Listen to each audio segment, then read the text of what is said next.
अस्सलाम वालेकुम students, I am ज़ैन तबस्सुम और आप लोग देख रहे हैं ज़ैन अकेडमी चैनल। तो आज की इस वीडियो में हम डिस्कस करेंगे effect of bonding on physical and chemical properties. अब फिज़िकल और केमिकल प्रॉपर्टी में जो फ़र्क है वो आप लोग ऑलरेडी 9th में पढ़ चुके हैं कि फ़िज़िकल प्रॉपर्टी और केमिकल प्रॉपर्टी किस चीज़ को कहते हैं। यहाँ पे हम लेक्चर इस चीज़ से स्टार्ट करते हैं कि फ़िज़िकल प्रॉपर्टी किस चीज़ के ऊपर डिपेंड करती हैं, केमिकल प्रॉपर्टी किस चीज़ के ऊपर डिपेंड करती है। तो सबसे पहले हम फ़िज़िकल की तरफ आते हैं। तो physical property depend on the strength of intermolecular attractive forces. अब इंटरमॉलिक्यूलर अट्रैक्टिव फोर्सेस किस चीज़ को कहते हैं, यहाँ पे मैं एक एग्ज़ाम्पल उड़ाता हूँ जो कि कॉमन एग्ज़ाम्पल है H2O। अब यहाँ पे मान लो मैं ढेर सारे H2O मॉलिक्यूल का स्ट्रक्चर ड्रा करता हूँ। तो यहाँ पे ऑक्सीजन है, यहाँ पे हाइड्रोजन है, यहाँ पे हाइड्रोजन है। ऑक्सीजन के ऊपर पार्शल नेगेटिव चार्ज है, यहाँ पे हाइड्रोजन के ऊपर पार्शल पॉजिटिव और यहाँ पर हाइड्रोजन के ऊपर पार्शल पॉजिटिव। इस तरह यहाँ पे एक और मॉलिक्यूल है, यहाँ पे ऑक्सीजन है, यहाँ पे हाइड्रोजन है, इसके अलावा यहाँ पर भी हाइड्रोजन है।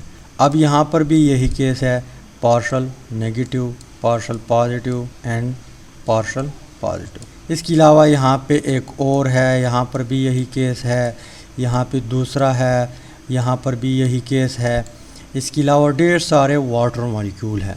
अब यहाँ पे आप लोग देख ले, यहाँ पे partial positive partial negative charge, इसके बीच फोर्स ऑफ अट्रैक्शन होती हैं जिसको हम क्या कहते हैं, हाइड्रोजन बॉन्डिंग कहते हैं। तो इस तरह फोर्स को जो दो मॉलिक्यूल के बीच में हो, इस तरह फोर्स को हम नाम देते हैं इंटरमॉलिक्यूलर अट्रैक्टिव फोर्सेस या इंटरमॉलिक्यूलर फोर्स। क्या कहते हैं इसको, इंटरमॉलिक्यूलर फोर्स। यानी दो मॉलिक्यूल है उसके बीच जो है आपस में अट्रैक्शन है पोल की वजह से। इस तरह अट्रैक्शन को, इस तरह फोर्स को हम इंटरमॉलिक्यूलर फोर्स कहते हैं। इसके अलावा केमिकल प्रॉपर्टीज़ जो है ये डिपेंड करती हैं इंट्रामॉलिक्यूलर फोर्स। अब इंट्रामॉलिक्यूलर फोर्सेस क्या है, एक मॉलिक्यूल है उसमें जो एटम है और उस एटम के बीच जो अट्रैक्शन है या फोर्सेस है उसको हम क्या कहते हैं, इंट्रामॉलिक्यूलर फोर्स कहते हैं। जैसे यही वाटर का मिसाल मैं आप लोगों को देता हूँ। यहाँ पे क्या है, ऑक्सीजन है। इसके अलावा यहाँ पे इसने जो बॉन्ड बनाया है हाइड्रोजन से, यहाँ पे ये अट्रैक्शन की वजह से बनाया हुआ है। किसकी वजह से बनाया हुआ है, अट्रैक्शन की वजह से। यहाँ पर भी यही केस है। या एक दूसरा एग्ज़ाम्पल देता हूँ, जैसे HCl है, यहाँ पे अट्रैक्शन की वजह से बॉन्ड बना हुआ है। तो इस अट्रैक्शन को, यहाँ पे जो कोवेलेंट बॉन्ड है, इस अट्रैक्शन को हम नाम देते हैं इंट्रामॉलिक्यूलर फोर्स। यानी किसी मॉलिक्यूल में एटम के बीच जो अट्रैक्शन है उसको हम नाम देते हैं इंट्रामॉलिक्यूलर फोर्स। इसके अलावा ढेर सारे मॉलिक्यूल हैं उसके बीच फोर्स ऑफ अट्रैक्शन है, उसको हम नाम देते हैं इंटरमॉलिक्यूलर फोर्स। तो केमिकल प्रॉपर्टी डिपेंड करती हैं इंट्रामॉलिक्यूलर फोर्स पे, क्योंकि केमिकल प्रॉपर्टी में ये बॉन्ड जो है टूटते हैं। फिज़िकल प्रॉपर्टी जो है वो इंटरमॉलिक्यूलर फोर्स पे डिपेंड करती हैं, उसमें ये बॉन्ड नहीं टूटते। जैसे यहाँ पे मैं आप लोगों को वाटर का मिसाल देता हूँ। वाटर जो है सॉलिड स्टेट में है, इसको आप कन्वर्ट करते हैं लिक्विड स्टेट में या गैस स्टेट में। अब ये तीनों इसकी फ़िज़िकल स्टेट है। तो यहाँ पे जब आप हीट देते हैं तो यहाँ पे बॉन्ड नहीं टूटता, सिर्फ ये चीज़ टूटता है। यहाँ पे जो फोर्स ऑफ अट्रैक्शन है ये हीट की वजह से हम कमज़ोर करते हैं, वीक करते हैं। इसकी वजह से फिर सॉलिड जो है लिक्विड में और लिक्विड में फिर गैस में कन्वर्ट हो जाता है। तो फिज़िकल प्रॉपर्टी डिपेंड अपॉन किस चीज़ के ऊपर, इंटरमॉलिक्यूलर अट्रैक्टिव फोर्सेस पे। इसके अलावा केमिकल प्रॉपर्टी इंट्रामॉलिक्यूलर फोर्सेस पे डिपेंड करता है। अब यहाँ पे फर्स्ट वन अफेक्ट लगाए, हेडिंग लगाए। अब solubility of ionic and covalent compound, दो किस्म के कंपाउंड है, एक आयनिक और एक कोवेलेंट कंपाउंड। तो यहाँ पे आयनिक तो सिंपल सी बात है, losing and gaining of electron, इसकी वजह से आयनिक बॉन्ड और इसके रिजल्ट में जो कंपाउंड बनता है उसको हम आयनिक कहते हैं। पर कोवेलेंट कंपाउंड दो किस्म के होते हैं, ये मैंने पहले भी आप लोगों को बताया था। एक है नॉन पोलर, दूसरा है पोलर। अब इस हेडिंग का मतलब क्या है? इस हेडिंग का मतलब ये है कि हमने एक आयनिक कंपाउंड उठाया, उसको हम डिज़ोल्व करते हैं कोवेलेंट कंपाउंड में। किसमें? कोवेलेंट कंपाउंड में। अब वो मान लो हमने पोलर कोवेलेंट कंपाउंड में आयनिक कंपाउंड डाल दिया, तो तब क्या होगा? डिज़ोल्व होगा कि नहीं होगा? डिज़ोल्व होगा तो कैसे डिज़ोल्व होगा? इसके अलावा आयनिक कंपाउंड हमने उठाया, पर वो हमने नॉन पोलर कोवेलेंट कंपाउंड में डाला। अब वो डिज़ोल्व होगा कि नहीं होगा? अगर होगा तो कैसे होगा? अगर नहीं होगा तो क्यों नहीं होता? इसके अलावा यहाँ पे कोवेलेंट कंपाउंड है, दो कोवेलेंट कंपाउंड हम उठाते हैं, मिक्स करते हैं, डिज़ोल्व करते हैं आपस में। मान लो वो दोनों पोलर है, तो पोलर है वो डिज़ोल्व होंगे कि नहीं होंगे कुछ पता नहीं, आगे हम डिस्कस करते हैं। इसके अलावा दो कोवेलेंट कंपाउंड है हम उठाते हैं, एक पोलर है और दूसरा नॉन पोलर है, ये भी आपस में डिज़ोल्व होते हैं कि नहीं होते? अगर होते हैं तो कैसे? अगर नहीं होते तो क्यों नहीं होते? इसके अलावा दो हम नॉन पोलर कंपाउंड उठाते हैं, कोवेलेंट कंपाउंड में नॉन पोलर कोवेलेंट कंपाउंड हम उठाते हैं दो, उसको आपस में मिक्स करते हैं, वो डिज़ोल्व होते हैं कि नहीं होते हैं? तो किस तरह होते हैं? नहीं होते तो किस तरह नहीं होते? तो सबसे पहले हम क्या करते हैं, आयनिक कंपाउंड जो है उसको डिज़ोल्व करते हैं या डालते हैं पोलर कंपाउंड में, पोलर कोवेलेंट कंपाउंड में। तो मान लो हमारे पास क्या है, NaCl है, NaCl, ये क्या है? आयनिक कंपाउंड है। इसके अलावा यहाँ पे हम एक बीकर उठाते हैं, मान लो ये हमारे पास क्या है? बीकर है, और इसमें यहाँ तक वाटर मौजूद है, हम इसमें क्या लेते हैं? वाटर लेते हैं। तो क्या ये नमक जो है, ये साल्ट जो है, इस वाटर में डिज़ोल्व होते हैं कि नहीं होते? तो बिल्कुल डिज़ोल्व होते हैं। हम शरबत वगैरह ये चीज़ें बनाते हैं, लेकिन किस तरह डिज़ोल्व होते हैं ये सवाल है।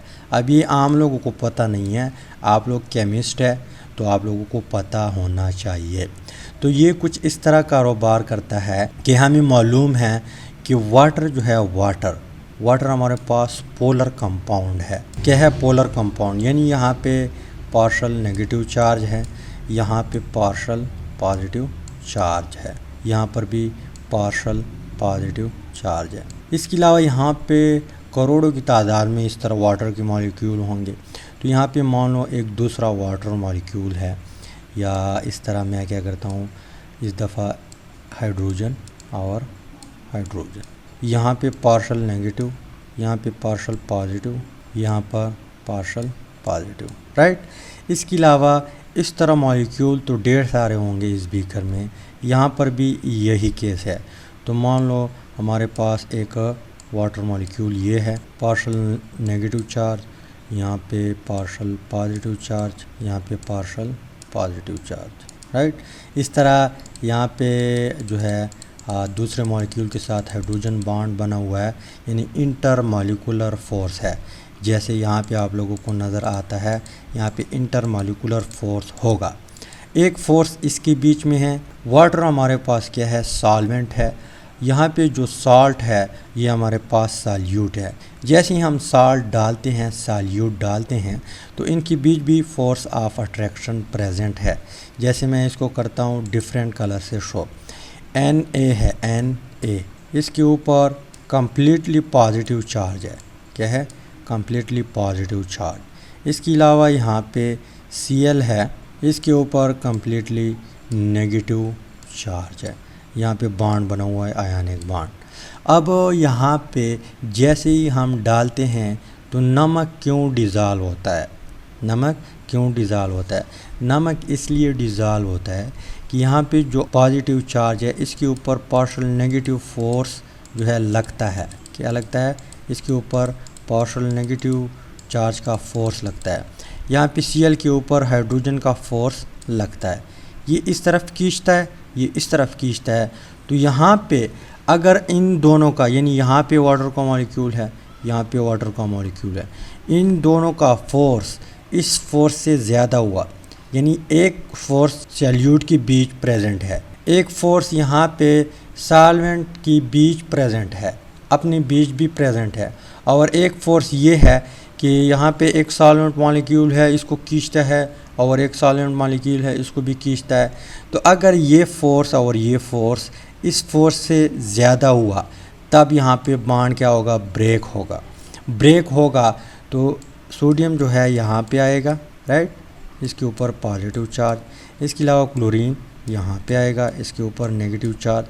ये वाटर फिर इस तरह करता है कि यहाँ पे हाइड्रोजन हाइड्रोजन, यहाँ पे एक और वाटर मॉलिक्यूल है, हाइड्रोजन और हाइड्रोजन। अब हमें मालूम है कि हाइड्रोजन के ऊपर पार्शल पॉजिटिव चार्ज है, और यहाँ पर भी हाइड्रोजन है, इसके ऊपर भी पार्शल पॉजिटिव चार्ज है।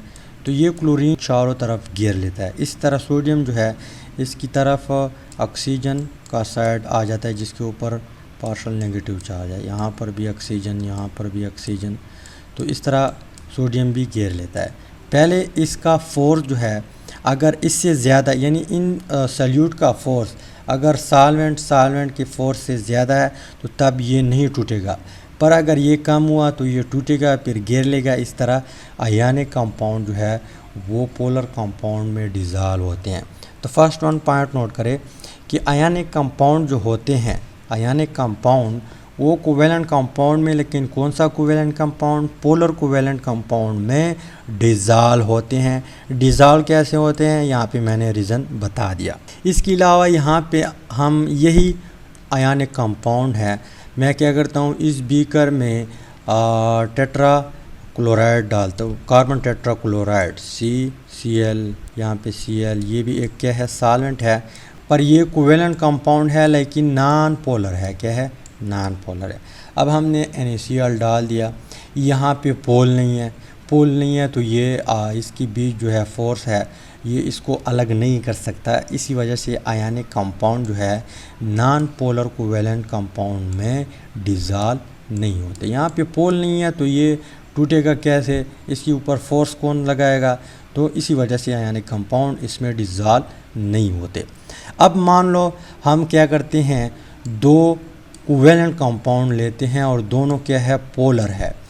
एक मान लो हमने उठा लिया H2O, यहाँ पे H2O उठा लिया, और एक है H2SO4। तो ये दोनों क्या है, पोलर कोवेलेंट कंपाउंड है, पोलर कोवेलेंट कंपाउंड। तो ये जब हम मिक्स करते हैं, मान लो वाटर आपने ज़्यादा मिकदार में ले लिया तो ये सॉल्वेंट होगा, H2SO4 जो है कम मिकदार में है तो ये सल्यूट होगा। तो ये आपस में डिज़ॉल्व करते हैं एक दूसरे को, क्योंकि दोनों पोलर है। पर अगर हमने यहाँ पे क्या किया, एक पोलर कंपाउंड ले लिया और एक नॉन पोलर कंपाउंड ले लिया, जैसे मैं आप लोगों को एग्ज़ाम्पल देता हूँ, पानी है, पानी वाटर, तो डीजल है या पेट्रोल है या बेंजीन है, ये नॉन पोलर है। तो इसके साथ आपने वाटर को मिला दिया, तो आप लोग मिलाए, प्रैक्टिकली देख ले, एक्सपेरिमेंट कर ले, घर में पेट्रोल ले ले, पानी में डाल दे, तो वो डिज़ॉल्व नहीं होगा, क्योंकि H2O जो है पोलर है। इसके अलावा पेट्रोल, डीजल या बेंजीन जो है या इतर जो है ये नॉन पोलर है, तो नॉन पोलर पोलर में डिज़ॉल्व नहीं होता, राइट। इसके अलावा अगर हम क्या करें, यहाँ पे दो नॉन पोलर उठाए, जैसे मैं आप लोगों को एग्ज़ाम्पल देता हूँ, हमने सॉल्वेंट लिया कार्बन टेट्रा क्लोराइड CCl4, ऊपर जो स्ट्रक्चर ड्रा किया, या यहाँ पे फिर स्ट्रक्चर ड्रा करता हूँ Cl। एक बीकर हमने लिया, यहाँ पे कार्बन टेट्रा क्लोराइड हमने डाल दिया, ये हमारे पास क्या है, सॉल्वेंट है।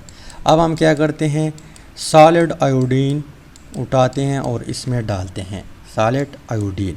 अब आयोडीन क्या है, आयोडीन मॉलिक्यूल I2 जो है, यानी ये हमारे पास नॉन पोलर है। क्या है, नॉन पोलर, और ये भी नॉन पोलर है, दोनों नॉन पोलर है। पर जैसे ही हम आयोडीन यहाँ पे डालते हैं तो ये फ़ौरन डिज़ॉल्व हो जाता है। अब क्यों डिज़ॉल्व होता है, यहाँ पे नॉन पोलर को क्यों डिज़ॉल्व करते हैं, क्योंकि यहाँ पे एक फोर्स होता है लंदन डिस्पर्जन फोर्स। अब लंदन डिस्पर्जन फोर्स क्या है, मान लो दो मॉलिक्यूल है, यहाँ पे एटम है, क्या है, मान लो ये एक एटम है, ये एक दूसरा एटम है।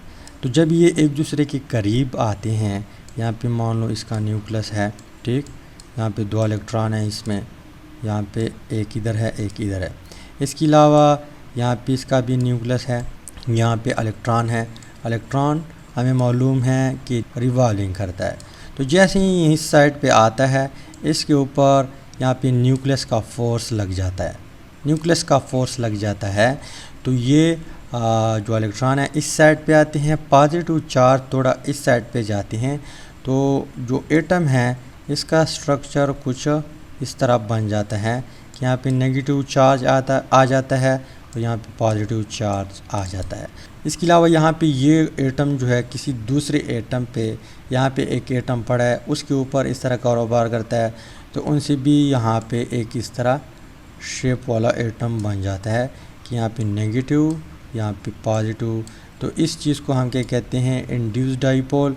और यहाँ पे जो फोर्स ऑफ अट्रैक्शन बनती है इसको हम लंदन डिस्पर्जन फोर्स कहते हैं। क्या कहते हैं? London dispersion force. तो इस लंदन डिस्पर्जन फोर्स की वजह से जो नॉन पोलर कंपाउंड है, जिस तरह कार्बन टेट्राक्लोराइड है, इसमें भी यही होगा, इसमें भी यही होगा। इसकी वजह से ये एक दूसरे को डिज़ॉल्व करते हैं। तो आप लोगों ने एक जुमला सुना होगा कि like dissolve like. Like dissolve like का मतलब ये है कि एक सॉल्यूट है उसका नेचर और सॉल्वेंट का नेचर अगर सेम हो तो वो एक दूसरे को डिज़ॉल्व करते हैं। अगर नेचर सेम ना हो तो वो डिज़ॉल्व नहीं करेगा। जैसे ऑर्गेनिक कंपाउंड है वो ऑर्गेनिक कंपाउंड में डिज़ॉल्व होगा, नेचर जो है सेम होगा, लाइक डिज़ॉल्व लाइक होगा। इस तरह इनऑर्गेनिक कंपाउंड को डिज़ॉल्व करता है। इस तरह पोलर कंपाउंड को डिज़ॉल्व करता है। इस तरह आयनिक कंपाउंड पोलर कंपाउंड में डिज़ॉल्व होते हैं। इस तरह नॉन पोलर में डिज़ॉल्व होते हैं। तो ये लाइक डिज़ॉल्व लाइक वाली कहानी है। तो ये है हमारे पास फर्स्ट वन इफेक्ट। इंशाल्लाह नेक्स्ट इफेक्ट को अगली वीडियो में डिस्कस करते हैं। उम्मीद करता हूँ वीडियो की समझ आई होगी। अगर वीडियो की समझ आई है तो वीडियो को लाइक करें, शेयर करें, चैनल को सब्सक्राइब करें। अगर आप लोग पेज पे देख रहे हैं तो पेज को भी फॉलो करें ताकि हम बार बार मिलते रहें और एक दूसरे को ग्रो करने में एक दूसरे का साथ दे सके। Finally thanks for watching.